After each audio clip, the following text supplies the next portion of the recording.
एक प्रकरण सामने आता कि एक आईआरजीसी, एक एफबीआई ने एक महिला पकड़ी ईरान के मूल।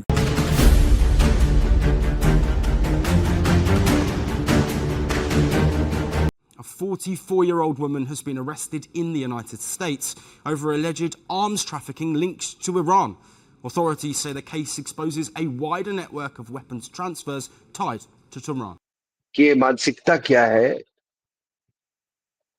जो इस्लामिक दौर से हम लोग गुजर रहे हैं, मतलब जो इस्लाम जिस दौर से गुजर रहा है उसमें तो इनकी वेपन्स ऑफ मास डिस्ट्रक्शन की चाह बहुत है। इस साजिश के केंद्र में थी 44 वर्षीय ईरानी नागरिक शमीम माफी, जिसे शनिवार रात लॉस एंजल्स इंटरनेशनल एयरपोर्ट से उस समय गिरफ्तार किया गया जब वो तुर्की भागने की फिराक में थी। कि जनाब चीजें जो है वो गड़बड़ हो रही हैं और अच्छे इंडिकेशंस नहीं आ रहे, और आखिर वही हुआ है जिसका डर था। और सिर्फ सीज फायर खत्म होने से एक दिन पहले ईरान ने ये ऐलान किया है कि जनाब हम इन मुज़ाकरात के लिए नहीं आ रहे। नतीजा भी निकले, दोनों फरीकैन जंग से तंग भी हैं, दोनों फरीकैन ऑफ रैंप भी चाहते हैं। ये एक रियलिटी है, किसी को अच्छी लगे या ना लगे। माफी पर आरोप है कि उन्होंने कैलिफोर्निया की आरामदायक जिंदगी की आड़ में ईरान के रक्षा मंत्रालय के लिए घातक हथियार दलाल के रूप में काम किया और अमेरिका की धरती का उपयोग अंतरराष्ट्रीय प्रतिबंधों को धता बताने के लिए किया। पे पाकिस्तान ने बड़ी कोशिश की है कि अमेरिका के और ईरान के मुज़ाकरात हो। ये अमेरिका में रहती थी, इसका कोई अमेरिकन तरह का रेजिडेंस परमिट था, ग्रीन कार्ड था, जो भी कुछ था, अमेरिकन सिटीजन नहीं है। ये आईआरजीसी के लिए आर्म्स रैकेट चलाती थी। यहाँ ये हथियार जाते थे सूडान, यहाँ ये जाते थे अफ्रीकन कंट्रीज में, और ये भी माना जाता है कि शायद अमेरिका के कुछ गैंग्स को बड़े हथियार सप्लाई करने का काम करती थी। नमस्कार दोस्तों, स्वागत है आपका भारत नाउ में। दोस्तों, एक तरफ जहां मिडिल ईस्ट के अंदर काफी ज्यादा टेंशन चल रही है, पीस टॉक को लेकर बातें हो रही है कि होगा कि नहीं, वहीं दूसरी तरफ अमेरिका के अंदर एफबीआई एक ईरानी खातून को गिरफ्तार करते हैं जिसका नाम है शमीम माफी, जो कि 44 साल की महिला है और ये ग्रीन कार्ड होल्डर थी। ऐसा कोई इलीगल काम नहीं है जो कि अमेरिका में बैठी हुई ये औरत ना कर रही हो।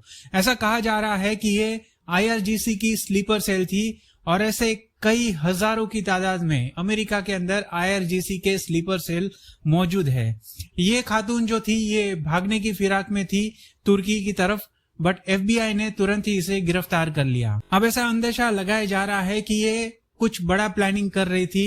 वहां पर जितने भी ईरानी स्लीपर सेल्स है वो ऐसी किसी बड़ी वारदात को अंजाम दे सकते थे जो कि भारत में मुंबई के अंदर हुई थी, बट ऐसा कुछ होने से पहले ही अमेरिकन एफबीआई ने इसे गिरफ्तार कर लिया।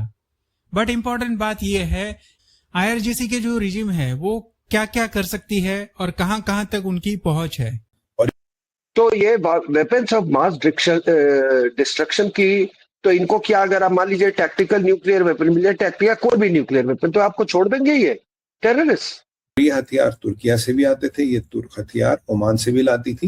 ये सब इलीगल काम था, it was nothing legal about it. तो ये बेसिकली एक आईआरजीसी का आर्म्स नेटवर्क अमेरिका में चल रहा था। The deals were worth 60 million, 100 million euros. ये कोई मतलब जेब कतरों वाला काम नहीं था। 5 पिस्तौलें पकड़ी गई, 10 बंदूकें पकड़ी गई, मतलब thousands of thousands of rounds of ammunition और बॉम्ब मेकिंग के फ्यूजेस, काफी सोफिस्टिकेटेड वेपनरी में जो इलीगल है ऑफ कोर्स, उसको ये डील करी थी। ईरान की महिला अमेरिका में रह रही थी और ये सारा कर्मकांड कर रही थी। अब ये पकड़ी गई है। ऐसा माना जाता है कि जो आईआरजीसी ने काफी नेटवर्क्स को, काफी लोगों को इन्फिल्ट्रेट कराया अमेरिका में, उसी नेटवर्क, उसी श्रृंखला में एक इंपॉर्टेंट प्रकरण है जो आईआरजीसी ने ऑलरेडी करा दिया। और ये अमेरिका के लिए रामबैन है कि तुम्हारे अंदर रह के इतने बड़े काम हो रही थी। आर्म्स डीलिंग का रैकेट चल रहा था। बेसिकली जो आर्म्स डीलिंग का रैकेट है that is not only link to Sudan. Sudan को कुछ भी जाए अमेरिका को कोई फर्क नहीं पड़ता, बड़े बदतमीज होते हैं। और इनको सूडान को क्या जाए, तुर्किया क्या बेचता, ओमान क्या बेचता, कोई फर्क नहीं पड़ता। बट आईआरजीसी का नेटवर्क इनके यहाँ चल रहा है। ट्रंप पे असैसिनेशन अटैक हुआ, उसके पास AR-72 राइफल आई और इन्होंने जो चीजें लाई। अब देखिए आर्म्स में क्या होता है, आपके पास पैसे आएगा, बिटकॉइंस आएंगे, आप अमेरिका में स्थित हो, आपकी हर नफेरियस एलिमेंट, आपकी हर क्रिमिनल से जान पहचान हो जाएगी। Because when you start dealing with arms, हर क्रिमिनल, हर नफेरियस एलिमेंट से आपकी जान पहचान हो जाएगी। और ये आप अमेरिका के हार्ट में रह के कर रहे हो, अमेरिकनों की छाती पे मुंह डालो, और अमेरिका को पता भी। इस महिला का पकड़ा जाना बहुत बड़ा एक कड़ी है जिससे IRGC का infiltrated arms smuggling narcotics network जो अमेरिका में चलता है, जिसका मेन ऑब्जेक्टिव अमेरिका को बर्बाद करना, पर हाँ कुछ चवन्नी अट्ठनी इधर उधर से कमाए वो भी करे। सूडान हथियार पहुंचाना, सोमालिया हथियार पहुंचाना, ये तो मतलब एक्स्ट्रा करिकुलर एक्टिविटीज है बेसिकली। भाई जहां भी इस्लामिक जिहाद हो रहा है वहां तो ईरान को तो हथियार पहुंचाने ही, IRGC को हथियार पहुंचाने, कहीं भी अराजकता दुनिया में हो रही है उस मुल्ला रजीम को वहां हथियार पहुंचाने। तो ये महिला हथियार पहुंचाने का काम कर रही थी और अमेरिका की वाट लगा रही थी। अब कैश पटेल आज बड़ा खुश है, कह रहा हमने बहुत बड़ा क्रैकडाउन कर दिया, बहुत बड़ा क्रैकडाउन कर दिया। पर जो 12 लोग मरे थे साइंटिस्ट, क्या उनका इस महिला से संबंध है? हो सकता है। क्या इस महिला जिसे कई सारे नेटवर्क है, कई सारे नेटवर्क है साहब, ट्रम्प कह चुका है 1400 से 1700 स्लीपर सेल्स आर एक्टिव, 1400 से 1700 स्लीपर सेल्स आर एक्टिव। और मैं आपका देखिए लंदन में हो गया तो हमारा आयतुल्ला स्टैमर तो भाग गया, कहता नहीं मुझे नहीं पता, ये तो कुछ है नहीं, लंदन ने जब कहा तो ईरानियों का तेरा दिमाग खराब, हम तो बहुत शरीफ लोग, हम ऐसा थोड़ी करते हैं। ये जिहादियों को सपोर्ट करने का मतलब है, जिहाद के प्रति आंख बंद करने का मतलब 47 साल से जो आंखें बंद कर रही थी, ऐसे पता नहीं कितने कितने लोग हैं। She is around ending 40 starting 50s।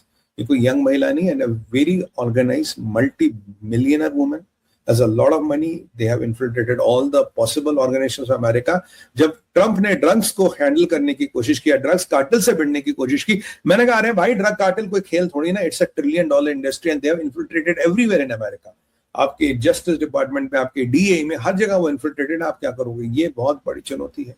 और कहीं ना कहीं ऐसे नेटवर्क, ऐसे कार्टेल भारत में भी हो सकते हैं, और यहाँ भी कुछ ना कुछ हमारे कुछ साइंटिस्टों को लेकर कुछ सवालिया निशान तो उठे, पीछे भी हमने भी उठाए और भी कुछ उठे। ये एक चिंता और संवेदना का विषय जरूर है।